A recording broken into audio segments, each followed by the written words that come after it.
I start my video?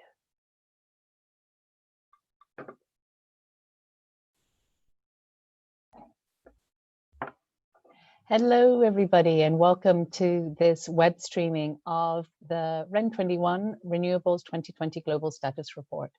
I am joined here today by REN21's Executive Director, Rana Adib. And, as we shift from a short-term crisis mitigation that we've been seeing during COVID to sort of more long-term recovery plans, in the wake of COVID, it's clear that decisions are being made on how we're going to proceed from this new starting point.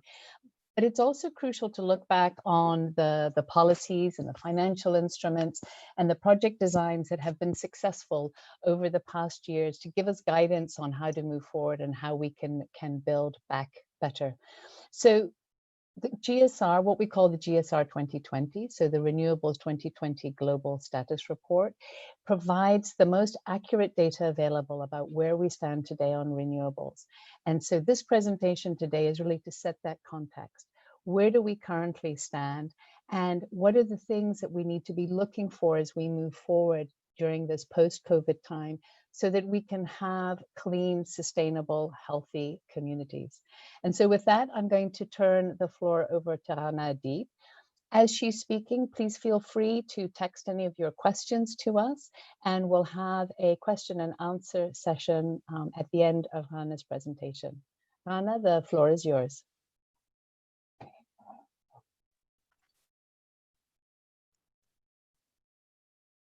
Thank you very much, Laura. Hello, everybody. So I'm very happy to kind of talk to you today. And I'll present you the Renewables 2020 Global Status Report outcome with a big message, which is we need a total fossil fuel lockdown now if we're really serious about the Paris goals. For the ones of you who don't know REN21 is the only global renewable energy multi-stakeholder community, and we bring together governments, intergovernmental organizations, NGOs, industry associations, and science and academia. And all these players are working together to make the shift to renewables happen now. How are we doing this? One part is clearly to develop collaborative knowledge, building on this community, tapping into the decentralized energy. And this knowledge is being used to inform, but also influence decision makers. And the Renewables Global Status Report is one of these knowledge activities we have. We're producing the Renewables Global Status Report as a series since 2005, where we're really looking at the developments of renewable energy and providing data, facts, and trends in all renewable energy technologies and in all end-use sectors. And I will specifically highlight here, so it is a report, but it's also a microsite which allows you to tap into this knowledge, share it on social media, but also access the information in different languages.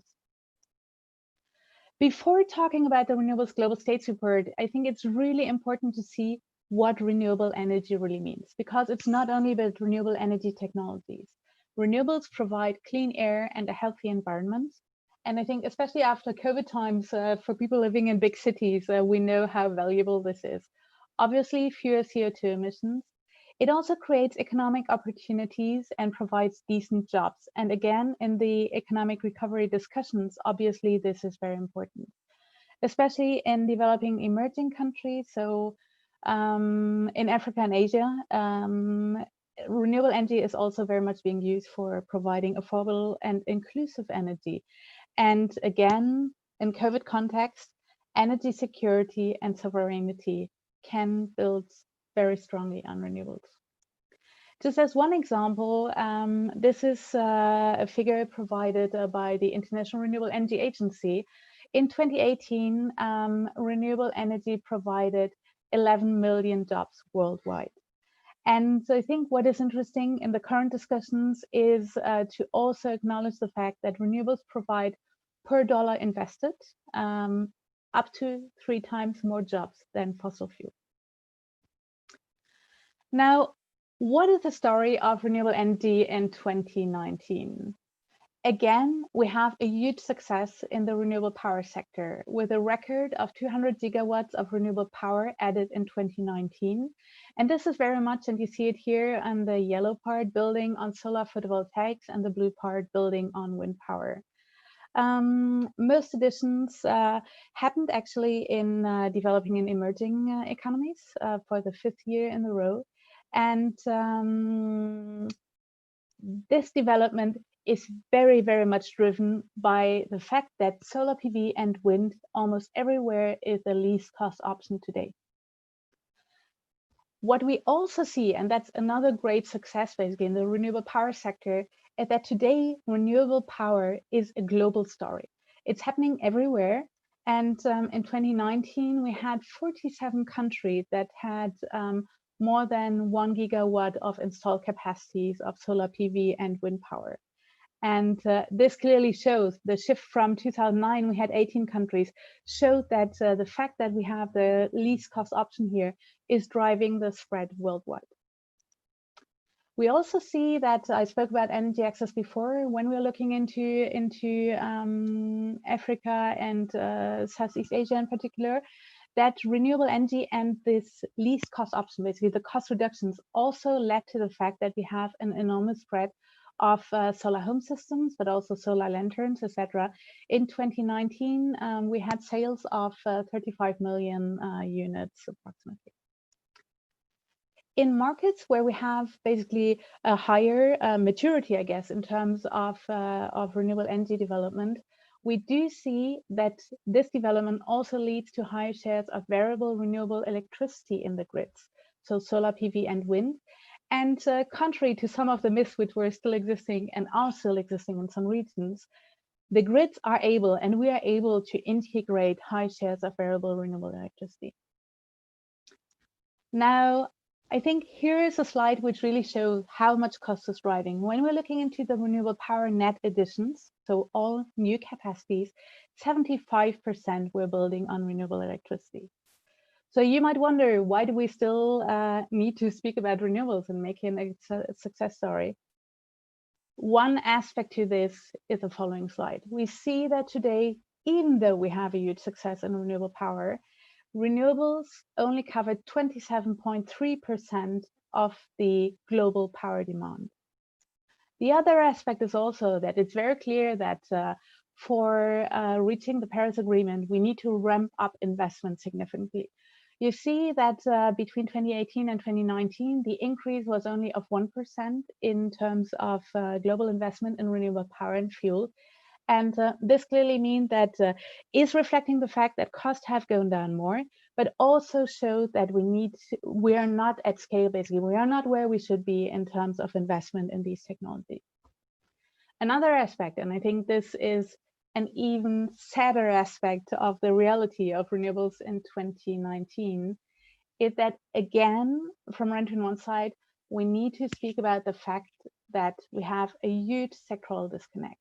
In the power sector, where we have the huge success story, we see that power only represents 17% of the total energy demand. Heating and cooling and transport represents more than 80% of the energy demand. And here we only have 10.1% of renewable energy here in the heating and cooling sector, and 3.3% in the transport sector. And unfortunately, this is a reality since quite a while and is not evolving. So there is a huge urgency to move from a power move or change to renewable energy to an energy change. Why are we encountering this situation basically in the heating and cooling sector? There are some aspects which are really structural, so referring to the sectors themselves. In the heating and cooling, very clearly, so there are some which are specific for sectors, others are similar. Both sectors depend heavily on fossil fuel, and we're still in a situation where fossil fuel globally is still subsidized in many countries. The most recent data is actually that 500 billion US dollar have been spent per year on fossil fuel subsidies. I think it's 2019 data. And that is clearly something where, even though we have a least cost situation for renewable energy, they are not operating in market conditions that are fair. That's one aspect. The other one is, however, since it is so centered around fossil fuel, that we also have like habits, structures, decision-making players who are centered around fossil fuels, and we need to accompany them to also engage in the transition. I will not go into detail very much here in the specific sectors. So in transport, again, we have the same part.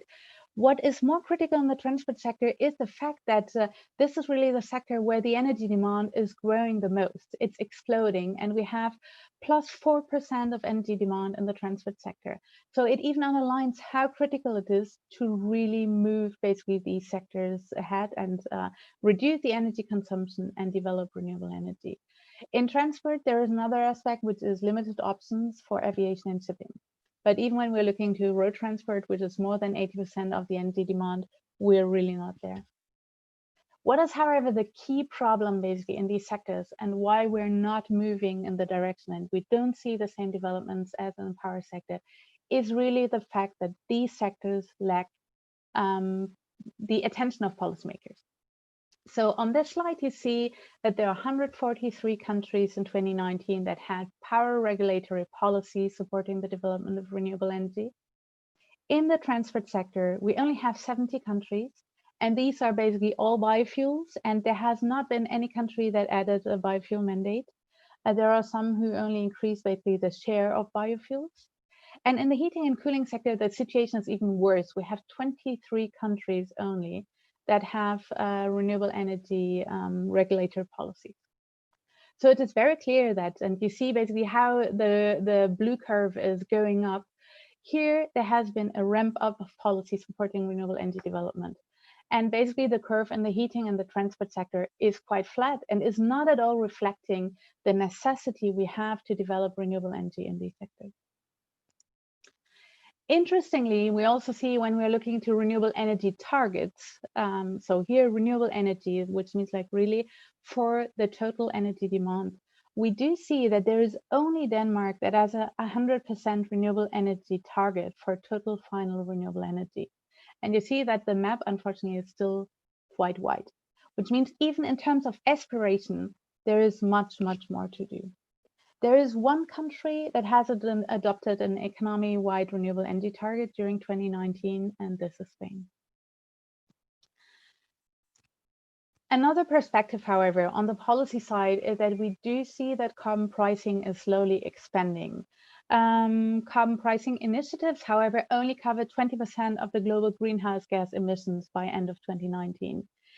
Clearly, what is interesting about carbon pricing is that it is quite comprehensive. It's not only looking into electricity or energy in transport or heating, cooling, and as a result, clearly also fosters a stronger integration of energy efficiency and renewable energy.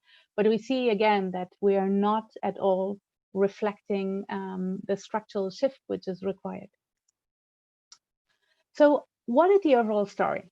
When we're looking at this slide, we do see that basically renewable, this is the yellow part, renewable energy had really a huge growth between 2013 and 2018 of 21.5%. So there is a real success story to tell. Unfortunately, this success story is only part of the puzzle, because we also have the energy demand, which has grown in the same time by 7.2%. And also fossil fuel has grown.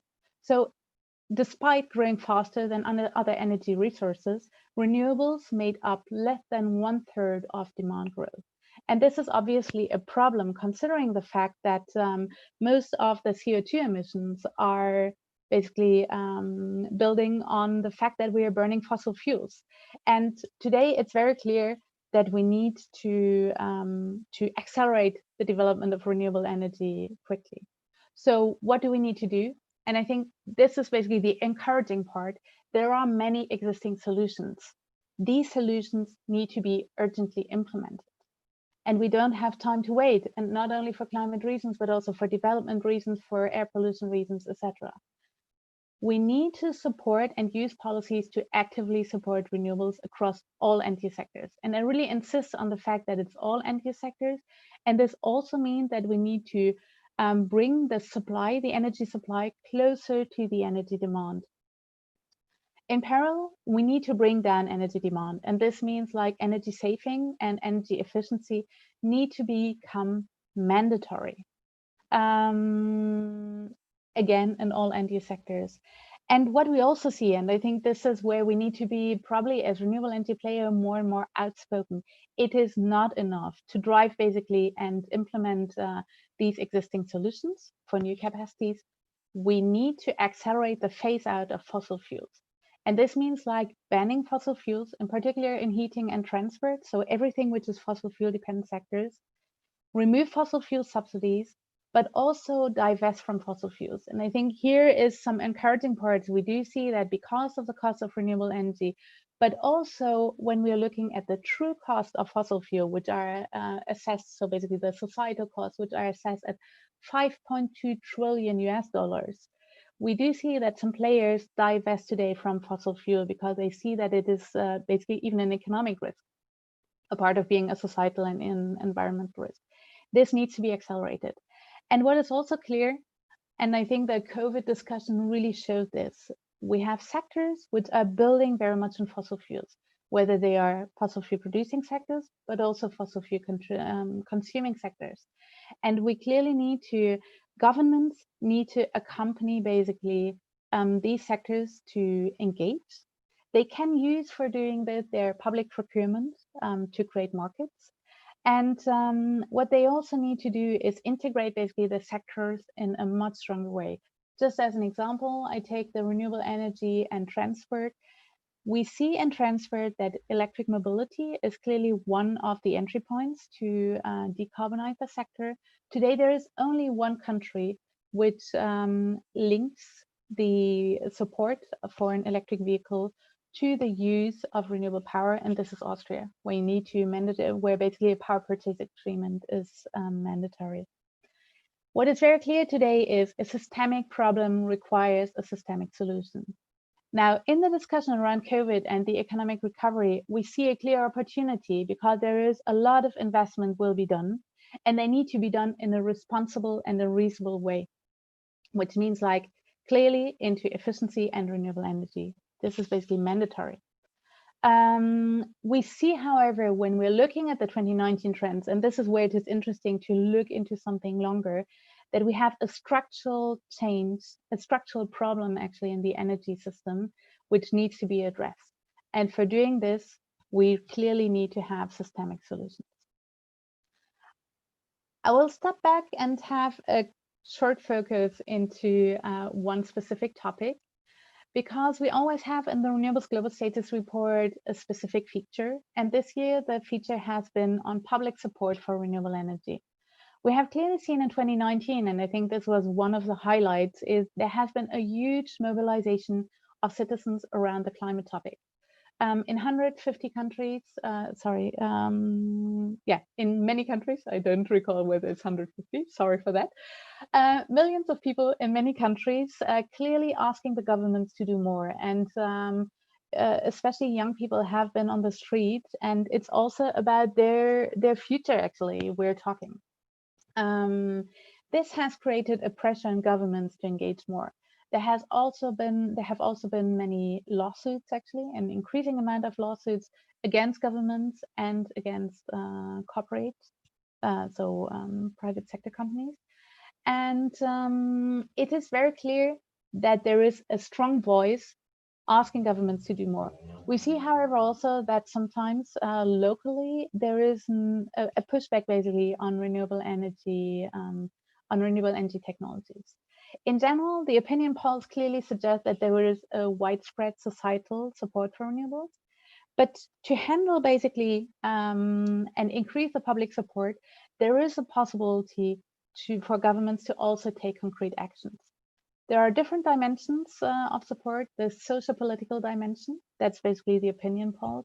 The market acceptance, and here it's about investors, financial institutions, consumers to engage.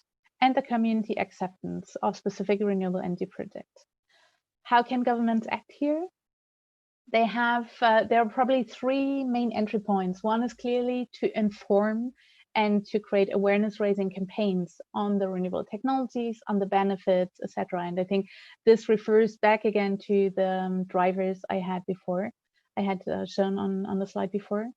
There is, however, the possibility to also put in place concrete policy that encourage public engagement with renewables, whether it is purchasing renewable energy, producing renewable energy, but also benefiting from the renewable energy economically. And then the next level is really about the public participation and how governments can clearly also drive community energy development and increase public control and ownership and lead to a democratization and a stronger inclusiveness around energy. With this, I'm ending the presentation. I invite all of you to really look the report up, because there is much more information, data, figures than what I could cover in a 15 minutes presentation. And I'm very happy to answer any questions. Thank you very much. Thank you very much, Rana, for that. So we've had some questions coming in since your presentation, and actually one of them builds directly on the last couple of slides that you talked about public support. And the question is, how can we change the opinion of the regular person on the street about renewable energy?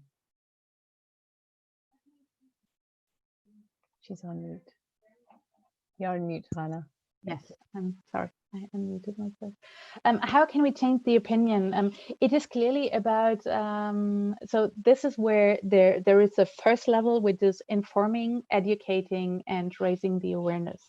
And clearly there are many players who are working on educational programs. And I think in 2019, there was, for instance, Italy was the first country that has integrated into their standard educational program in school climate change. That is obviously one of the first things which can be done and needs to be done. The other part, however, is really to make players and citizens become part of the decision processes. And that is something where governments can clearly create the framework for citizens to be consulted, to participate in decisions. And I did not mention it before, but here very clearly the subnational level plays a major role. We see that an increasing amount of cities is engaging in the transition towards renewable energy. And they are closer to their citizens. And here are really opportunities for citizens to get involved in what happens in their city, but also in their homes. Okay, good, thank you. Another one that's come in is about the power sector.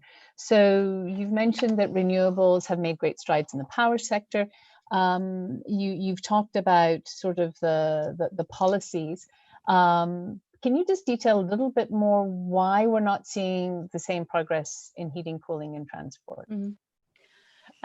Very clearly, there are different reasons to this. In the power sector, what we clearly see is that the power sector is something which is reflective of the old thinking, I think, of energy.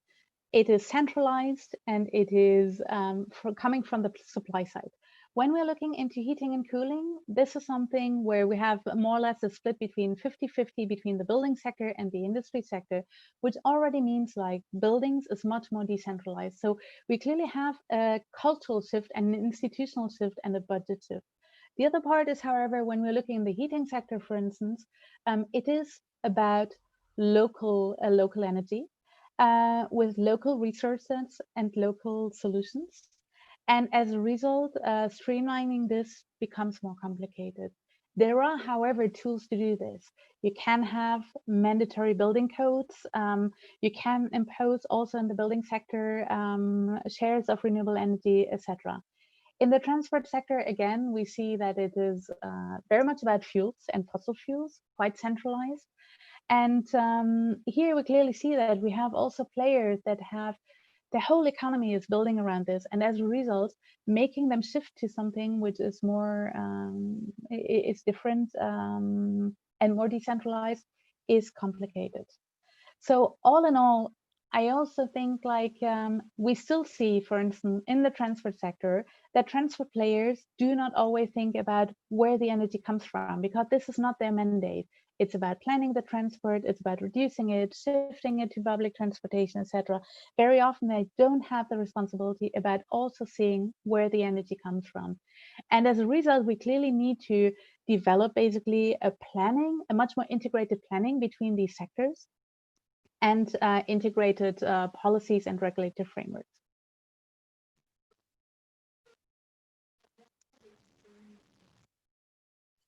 I was on mute. I had to unmute myself. So another question that's come in is somewhat related. It's not directly related to heating, cooling, and transport per se, but really looking at the shift and looking at the graph that you said where you had the 21% increase in renewables, but when you compare it to increasing demand, the contribution is very small. Is it realistic to talk about renewables? I mean, what about natural gas and nuclear energy? Do they have a role to play? Can renewables really do it by themselves? So today, I mean, I think when we're looking in different 100% renewable energy scenarios, renewable energy cannot do it without energy efficiency. That's the first thing. I mean, one of the first things is clearly to reduce the energy demand. Obviously, in economies that are still on a development where it is about building up the energy infrastructure, here you have choices. And very clearly today, especially when we're looking to the power sector, renewable energy is the least cost option, and is also very clearly allows to build up basically the capacities much quicker. So I think here it's about shifting the mindset, and there are still many myths on the side of the decision makers. So I think lacking information, and very often tools are, for instance, not reflecting the economic cost basically, because the recent cost reductions, but also not the real economic cost and the risk associated to the use of fossil fuel. And we see this very clearly on natural gas. Natural gas is very often mentioned as a bridging gas, but the problem is, if we invest basically in natural gas and nuclear today, this means also that we are building up infrastructures that are locking out basically renewable energy. And as a result, today we need to be much sharper on what decisions we're taking, and create basically the regulative frameworks and the rules which make us take the right decisions. The societal costs, so on the nuclear part, we speak, for instance, when we have a cost comparison between the power sector, renewable power, where they say like, oh, what about the transmission lines, etc. Nobody integrates, for instance, the cost for the waste treatment into the nuclear cost. And that is something which is really not reflective of the societal challenges and the environmental challenges we're facing. So on your question, yes, efficiency and renewable energy are able to drive this, but we need to create the right frameworks, and natural gas and nuclear is not a solution here. Okay, great. But I mean, we've got a couple more questions here, so I'm sort of looking. I'm going to ask you a question about systemic change, and then we're going to move on to more sort of economic issues, the global recession and some carbon pricing questions. But the systemic change, you talked about that in your presentation. What does that mean? So systemic change means that we don't have we are, and I think that's also where as sustainable energy players, we also need to see what responsibility we have. We still see that basically the renewable energy and the efficiency sector are very disconnected. The energy sector, the energy access sector is very disconnected. So there is clearly a need to have players coming together more closely and speaking with a strong voice, and proposing basically the vision towards where we're all working, but from different angles. So I think that is something where we as sustainable energy players need a systemic change. The other systemic change, however, is really that we're moving from a fossil fuel centered economy towards, which was rather centralized, towards a more decentralized, renewable-based fuel economy. And that is something where systemic change is needed in terms of how to value basically how to value players, how to define budgets, how to define whether we're successful, how to represent the different costs in our calculations. And that is something where many players need to engage. So citizens, corporations, the finance sectors, and I think the systemic change clearly required here too is that we need to bring basically the different ministries, budgets, etc., together to have a longer term planning here, and so a longer term planning, but an integrated planning. And that is something we're not very much used to do. And it's really reflected by the regulator frameworks, which are very often quite sectoral. So would it be fair to say that if we're looking at the systemic change, we're also looking at a more decentralized energy system? Yes, I mean, it clearly depends. You can also have a certain centralization, obviously, but per se. And so when we're looking into solar photovoltaics, for instance, the market segment that has grown a lot is the decentralized, the distributed photovoltaics. So rooftop photovoltaics. And I think this is where we have a really interesting opportunity too, because it also allows citizens and cities to get engaged. Just to build again on another systemic change which is also required, and we see this in particular in the heating sector, but also when we're looking into the driver of air pollution and urban transport, for instance, is really that we need to have a debate basically where the national government level and the subnational government level come together, but also the cross boundaries. So when we're talking about the integration of variable renewable electricity to the grids, it is important to also have regional approaches here. And that is something where, so we recently published the first edition of the Renewables in Cities Global States report, for instance, and we realized that many city players and many municipalities don't really see themselves as an actor in the energy transition. And here is clearly lots of opportunities. So what about the, this is a question that someone has come in, and it's really looking at sort of the off-grid community. And the question is about the impending global recession and how likely do we think that's going to affect the growth of off-grid renewables and energy access in developing countries, which until now has been fairly strong.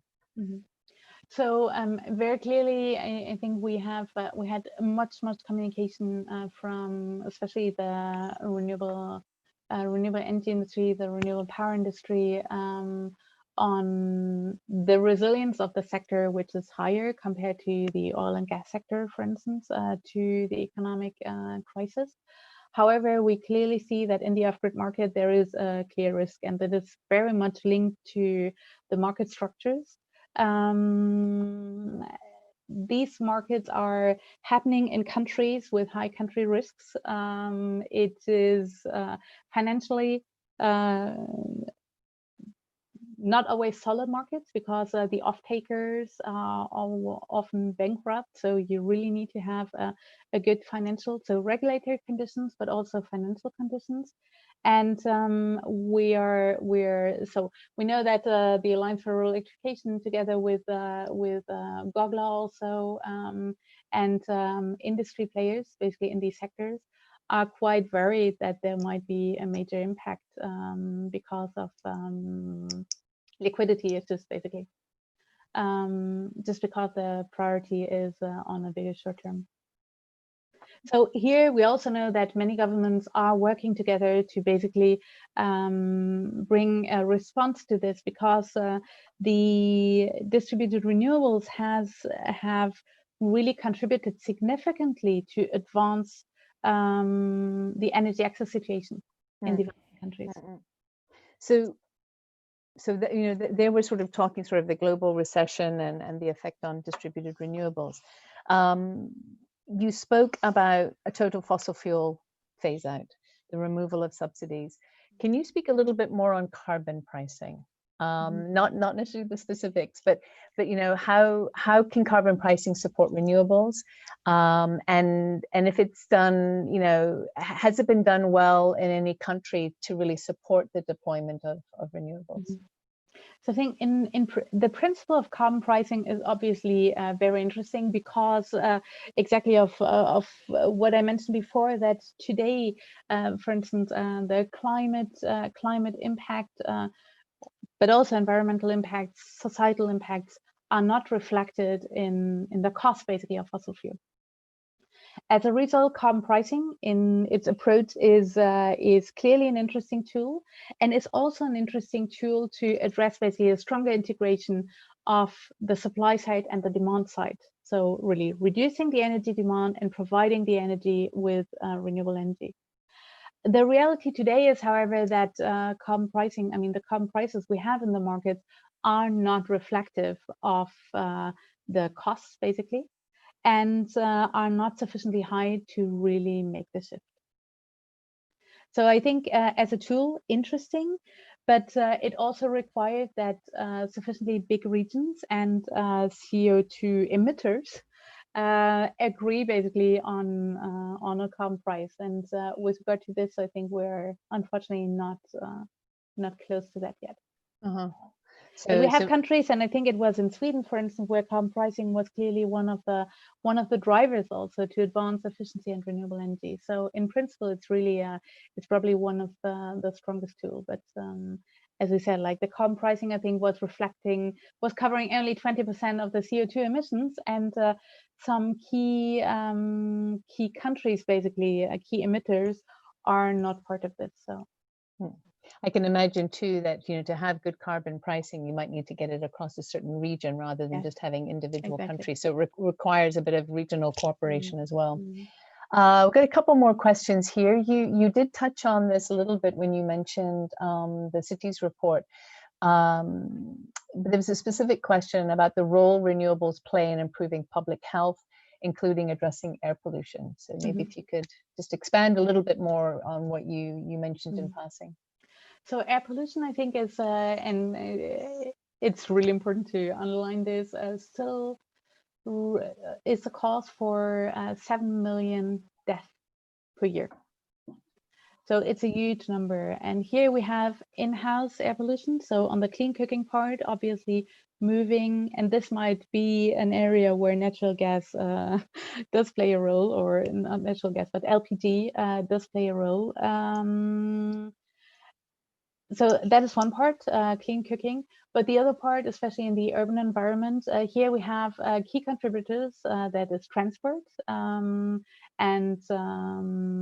This is because we're burning fossil fuel in the transport sector. And the other part, that is clearly the energy, on the energy production side. There are other aspects, but these are two key aspects which are being addressed with renewable energy. So what is important here is very clearly, so when we look into the transport sector, a first approach is obviously there is the avoid, shift, and improve approach. The first one is to avoid transport. So then shifting to clean transportation, so walking, cycling, and we see after COVID, many cities basically are responding to this, but also developing public transportation. And then we have clearly the part to move basically to transport means that are cleaner. So developing rails, developing metros.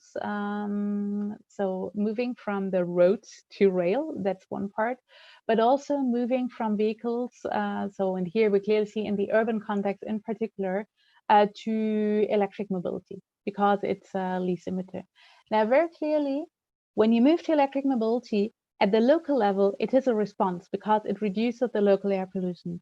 However, when we're really looking into, especially so in China, we have many cities who are very much driving on the electric mobility.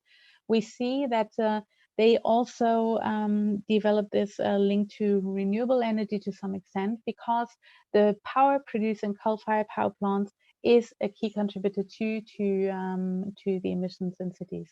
So having a full decarbonizing and a full systemic response again here means not to only move to e-mobility, but also include basically the part that the power needs to come from renewable energy sources.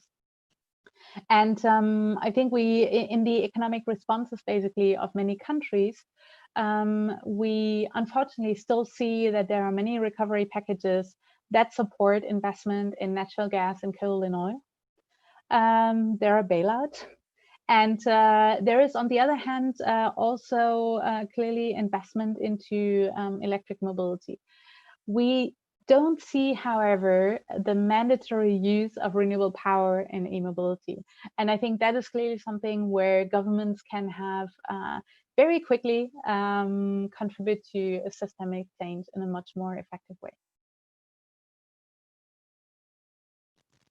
And as well, what we've also been saying is that, the issue about hydrogen, very similar, right? That if we're going to be serious about green hydrogen, it has to be generated with renewable electricity and not with gas or fossil fuels. Yeah, that's the first part. But I think on hydrogen is even another thing. Hydrogen today does not have the economic reality as we encounter in other renewable energy technologies.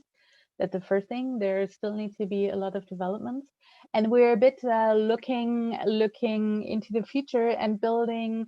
There is a risk that some governments might be building on one horse here, and I think this is just not possible, considering the fact that we have 10 years to address climate change. There are plenty of renewable energy technologies that are already least cost option and are available, efficiency the same, and we need to invest this money now, and we need to clearly invest in building up the renewable power capacities to then move into the green hydrogen economy. Because it's very clear that otherwise today hydrogen is a part of a minimum share is produced from fossil fuel only. I've got a couple more questions here. So if anybody who is listening wants to ask Rana a question, then now is your chance. A couple more, and then we'll do a quick summary. So how do we avoid, I'm not quite sure, a carbon bounce as lockdown eases and ensure a green recovery as well? So I understand the question.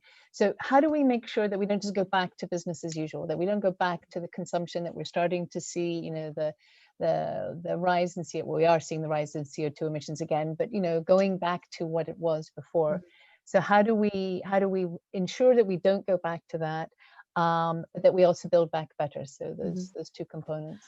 So there is, and I think this question offers me the opportunity to really underline, we have seen obviously during COVID and the full lockdown basically of the global economy, emission reductions and reductions in air pollution.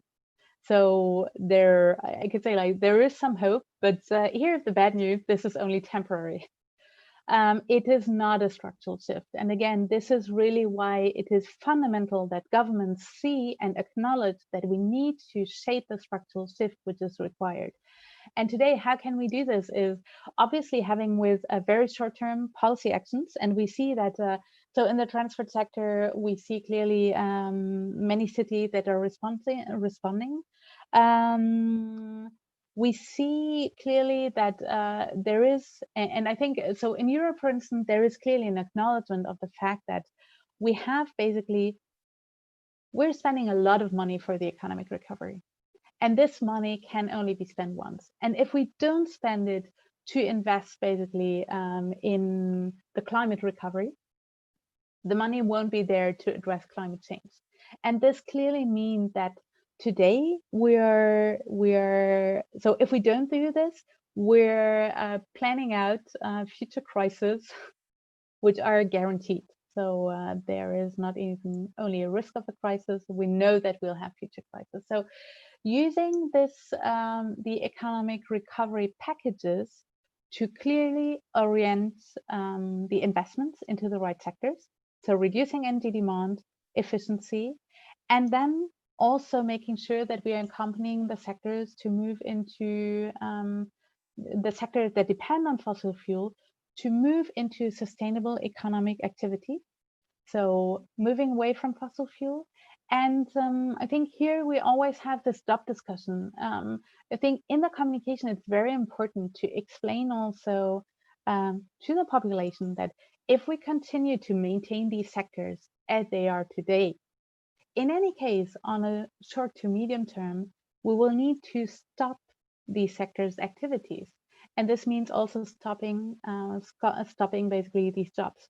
So there is a clear necessity to accompany the sectors and to have reskilling programs, build up the skills basically to also make the transition happen. I'm thinking about the building sector here very clearly.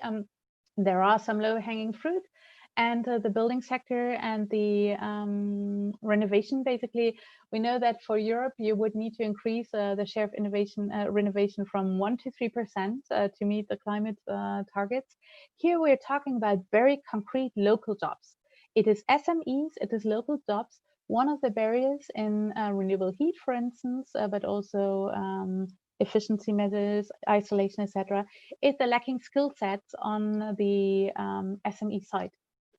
And the governments can accompany basically these players to move into jobs that are more sustainable by incentivizing that instead of installing, I guess, like an oil boiler, they install a heat pump with a solar PV array, just as an example, or develop geothermal. So there is the incentivization, but there is also mandatory obligations and banning fossil fuel from fossil fuel dependent sectors. And these are measures that need to happen in parallel to the investment that are taken.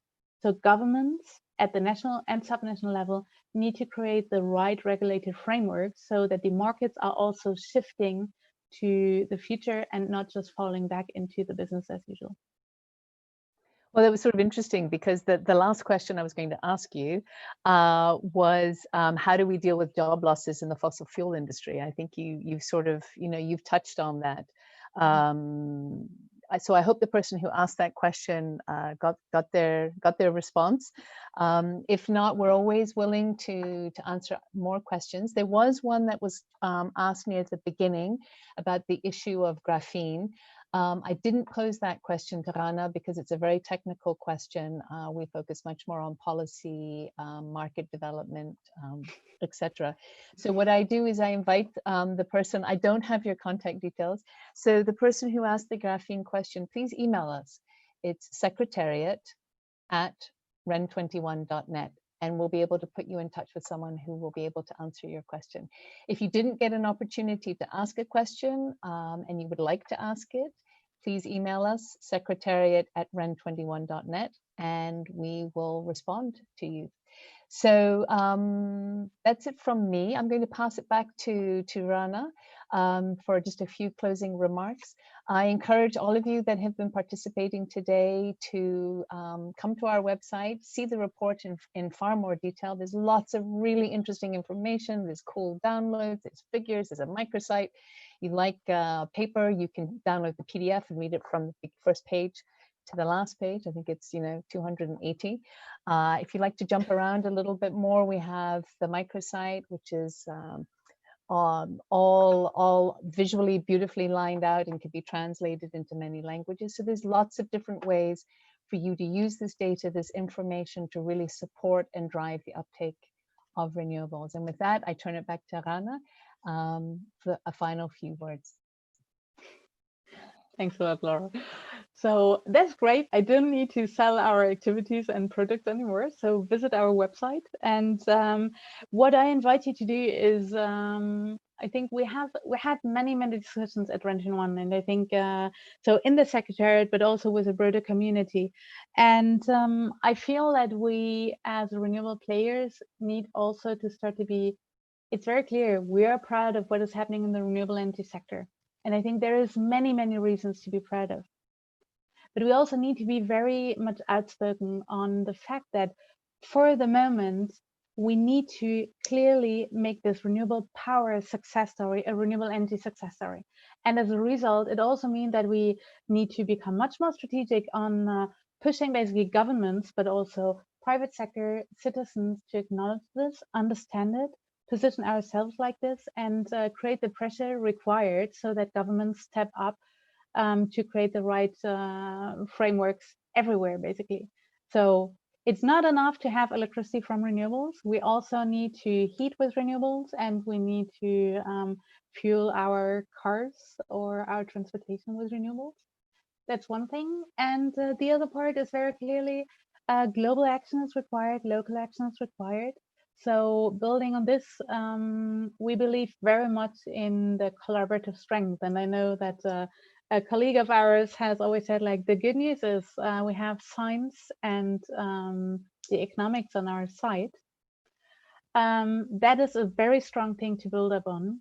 But collectively, we also need to build up the power to influence decision makers and make sure that the framework is giving us the possibilities to strive even more. Thank you very much. Thank you. Thank you very much, everybody. We hope you enjoyed this short presentation. Bye-bye.